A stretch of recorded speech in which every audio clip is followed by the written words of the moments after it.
Hello viewers, কেমন আছেন সবাই?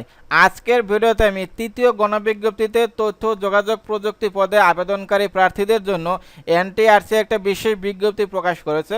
তো আজকে আমি সেই বিজ্ঞপ্তি নিয়ে বিস্তারিত আলোচনা করব। তো আমার নাম দেবমোদার, আপনারা দেখতেছেন ডিএমটেকনিক। তো চলুন শুরু করা যাক।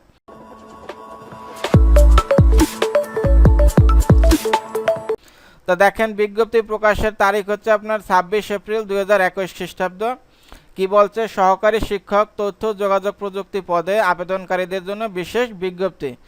এত দ্বারা সংশ্লিষ্ট সকলের অবগতির জন্য জানানো যাচ্ছে যে এ কার্যালয় হতে প্রকাশিত তৃতীয় নিয়োগ বিজ্ঞপ্তির ধারাবাহিকতায় যে সকল প্রার্থী সহকারী শিক্ষক তথ্য যোগাযোগ প্রযুক্তি পদে আবেদন করছেন এবং করবেন, তাদের নিবন্ধন পরীক্ষায় উত্তীর্ণ সনদ এবং নিবন্ধন পরীক্ষায় আবেদনের সময় দাখিলকৃত কম্পিউটার বা আইসিটি বিষয়ক সনদের স্ক্যান কপি আবশ্যিকভাবে আগামী 6 মে 2021 খ্রিস্টাব্দ তারিখের মধ্যে নিম্নবর্ণিত ইমেলের যে কোনো একটিতে প্রেরণ করার জন্য অনুরোধ করা হলো। তাছাড়া নিম্নবর্ণিত ছকে তথ্য প্রেরণের জন্য অনুরোধ করা হলো।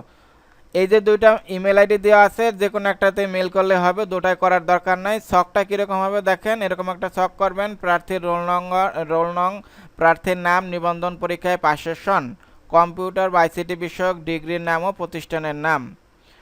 নির্ধারিত তারিখের মধ্যে সনদের স্ক্যান কপি ও ছকে চাহিদা তথ্য প্রেরণে ব্যর্থ হলে প্রার্থীদের সুপারিশ প্রসেস করা সম্ভব হবে না। তো দেখেন বিজ্ঞপ্তিতে কি বলছে আপনার যে নিবন্ধন পরীক্ষা আপনারা যে পাশ করছেন সেটার যে একটা সার্টিফিকেট আছে আপনাদের, এবং আপনারা কম্পিউটার বা আইসিটি বিষয়ক সার্টিফিকেট তো একটা আপনাদের অবশ্যই আছে। এই যে দুইটা সার্টিফিকেট, এই দুইটা সার্টিফিকেটের স্ক্যান কপি, এবং আর একটা হচ্ছে এরকম একটা ছক করবেন, এবং এই ছকে দেখেন কি কি তথ্য আছে: প্রার্থীর রোল নম্বর, প্রার্থীর নাম, নিবন্ধন পরীক্ষায় পাশের সন, কম্পিউটার বা আইসিটি বিষয়ক ডিগ্রির নাম ও প্রতিষ্ঠানের নাম। এই যে তিনটা জিনিস, এই তিনটা জিনিস আপনারা দুইটা মেলের যে কোনো একটা আইডিতে মেল করবেন।